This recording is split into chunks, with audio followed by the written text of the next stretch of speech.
খুবই আসলে খুব বেশি কিছু একটা করি নাই। আমরা জাস্ট হচ্ছে মানে বাসা থেকে আসছি, এটা পুরাটা ঘুরছি, এখানে পুরা মেলাটা।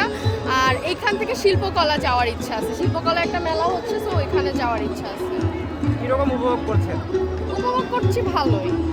ব্যান্সটা মানে প্রতি বছর একবারই আসে, তো উপভোগ ভালোই করছি। কার সাথে আসা হয়েছে আপু এখানে? আমরা আসছি আমার ফ্রেন্ডরা মিলে, আমার ফ্ল্যাটমেট জুনিয়র সবাই মিলে একসাথে আসছে। আমি ক্যাম্পাসেরই, আমার ডিপার্টমেন্টের সবাই একসাথে আসছে। গত বছরের তুলনায় নতুন কিছু দেখছেন কিনা? না, গত বছরের তুলনায় নতুন কিছু না, প্রতি বছর একই জিনিস হয় আসলে। এটাই। বেশি কিছু। আমি আমার জন্য তো চাই নাই, বাট যাদের আর কি দেবী তাদের জন্য চাই যে তারা যেটা চাই, মানে যে শিক্ষাটা যেটা চায় সেটা যেন পূরণ হয়, এটাই।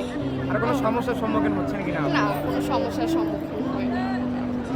জি, কি নাম আপনার? আমার নাম ইচ্ছা। কতক্ষণ থাকবেন আপু এখানে? 3টা পর্যন্ত হয়তো। কখন আসছেন?